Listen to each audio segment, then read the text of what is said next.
1. The loneliest outpost on the Blue Ridge Station. Elias Ward had always thought the frontier stations would be busy places, humming with scientists, engineers, security teams, diplomats, traders, curious travelers. But Blue Ridge Station, 13, tucked on the quiet side of the Perseid Nebula, had none of that. It was a half-forgotten research outpost that shook every time the heating vents kicked in and groaned when the gravity stabilizers fluctuated. He was the only human on the entire station. His job? Maintain old systems, keep the signal relays alive, and file weekly reports no one read. It had been 3 months since he'd seen another human face. Good thing, then, that the outpost wasn't entirely empty. There were them. The Dracarii, a rare, timid species the size of Earth toddlers. If toddlers had tiny horns, shimmering scales, and dragon-like tails that swished when they were excited. They had come for refuge long before Elias arrived, fleeing a dying asteroid colony. Most were shy, except her, Lyra, a 3-foot-tall dragon girl with jewel-bright eyes, soft teal scales, and a habit of appearing in places she absolutely should not be, especially around Elias. Maybe she was just curious about humans. Maybe she was lonely. Maybe she liked him? Elias tried not to think about it. But it was hard not to notice how she watched him, wide-eyed, openly fascinated, every time he fixed old consoles or carried equipment twice her size. Hard not to notice how she followed him down the corridors, pretending she wasn't. He found her adorable. He also found her dangerously distracting. But nothing, absolutely nothing, prepared him for the most shocking, heart-stopping encounter of his life. And it happened in the shower. 2. A shower after a 20-hour shift. Elias stumbled into his small private washroom after a brutal repair cycle. A coolant pipe had burst. The relay line shorted. Alarms kept blaring in languages he didn't even recognize. By the time he fixed everything, he smelled like metal, sweat, and melted insulation. The station's recycled air wasn't forgiving. He stripped off his uniform, tossed it aside, and stepped into the tiny shower module. Warm water instantly washed over him, and he sighed with relief. Finally, one quiet moment. No alarms. No broken valves. No overheated circuits. No. A soft sound came from behind the steam. A tiny chirp. A footstep. Then another. Elias froze. Someone was in the room. He whipped around and nearly slipped, because standing at the doorway of the shower, hands clasped behind her back, tail swaying innocently, eyes bright with curiosity, was Lyra, and she was looking directly at him. Well, him. 3. The dragon girl who didn't understand boundaries. Lyra. Elias slapped a hand over himself, face turning redder than a reactor warning light. What are you doing? She blinked up at him, confused by his panic. Her frilled ears fluttered. Oh, she said softly. Human Elias is shiny today. As shiny? And oh, this is not, I'm showering. I know. She stepped forward onto the warm tile, steam curling around her small form. Your kind cleans differently. I wanted to see. See. He almost fainted. Lyra, people don't just walk into bathrooms. You can't just, this is private. Private, she echoed, tilting her head. Is this a human ritual word? He squeezed his eyes shut. It means you're not supposed to watch. But the Dracarii bathe together, she said earnestly. When someone is tired, others stay near for comfort. I thought. She hesitated, claws tapping nervously. I thought maybe humans were lonely in the steam. You look lonely a lot. That hit him harder than the embarrassment. She wasn't teasing him, wasn't making fun of him. She was trying to help. Still, he needed clothes. Lyra, turn around, he said gently. Please. But. Please. She blinked again, slow, confused, but obedient, and turned. Elias scrambled out of the shower, slipping into a towel faster than any human had ever moved. His heart was still racing. That tiny dragon girl could have killed him without lifting a claw, not by force, but by pure surprise. 4. She didn't leave.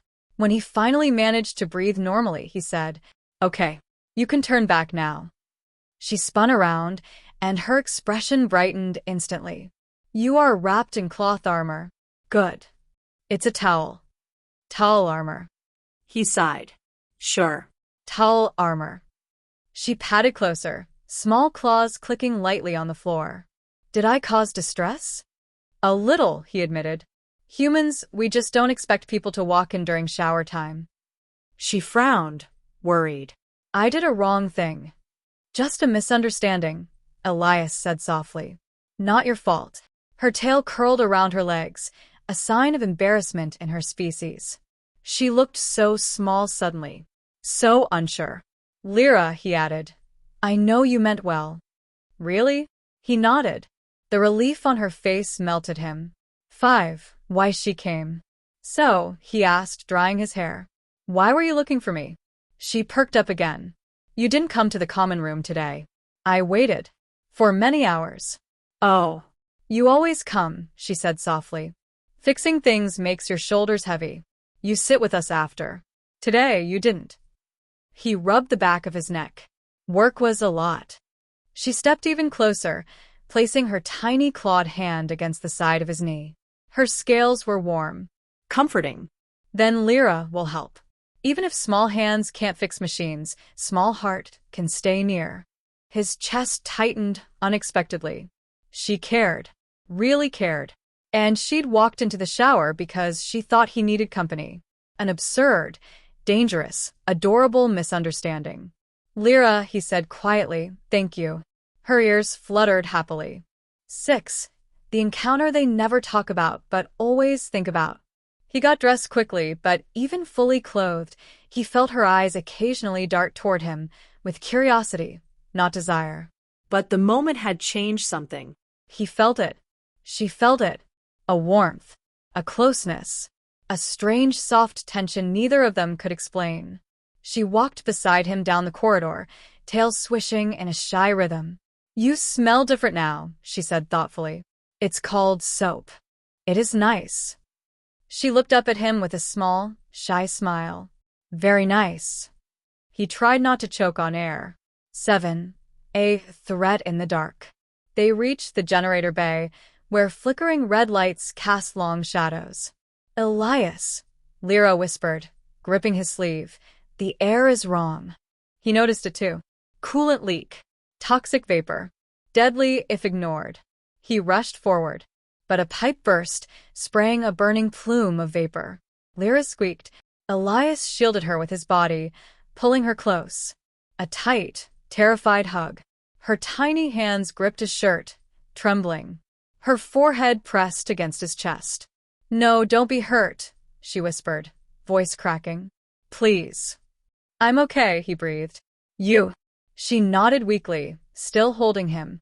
And for a long moment, they didn't let go. 8. The night that followed.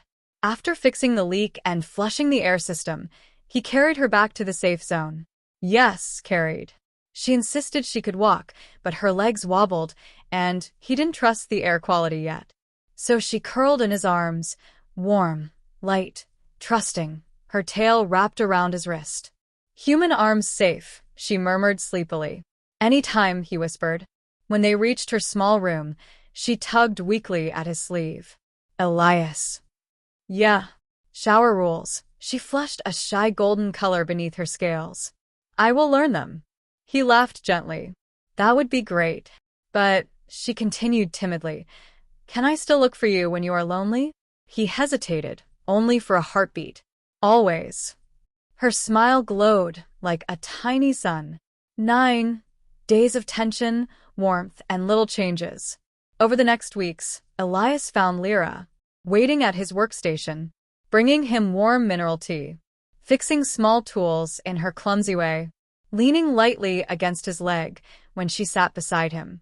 Tiny moments, gentle moments, moments that warmed him more than the station heaters ever could. And yes, neither of them forgot the shower incident. Sometimes she'd randomly blush gold when they passed the washroom. Sometimes he'd cough awkwardly remembering how she said he looked shiny. But the tension wasn't uncomfortable. It was sweet. Soft. A small spark between unlikely souls. 10. A new beginning. One night, as Elias finished a repair task, he found her waiting in the corridor, holding a small glowing crystal. For you, she said shyly. A Dracarii bonding light. It means someone is very important. He swallowed. Lyra, it does not ask for mate or promise, she murmured. Just says, heart feels warm when near. That is all I want. He knelt to her height. Lyra, he said softly, you're important to me too. Her eyes widened. Her tail curled with joy. She stepped forward and pressed her forehead gently against his chest, a Dracarii sign of affection. He placed a hand on her back. A quiet connection. A small miracle. A beginning neither of them had expected. 11. They never forgot how it started. Years later, when new humans finally arrived at Blue Ridge Station and saw Lyra perched happily on Elias's shoulder, they asked, how did you two meet? Lyra always answered with the same mischievous sparkle in her eyes. I walked into Steam Place. Human went red. Very funny. Elias covered his face every time, but secretly, he was grateful. Because that embarrassing moment started everything. A friendship. A bond. A strange, gentle love that needed no labels. A love born from curiosity, kindness, and a tiny dragon girl who didn't know humans showered alone. Yendi.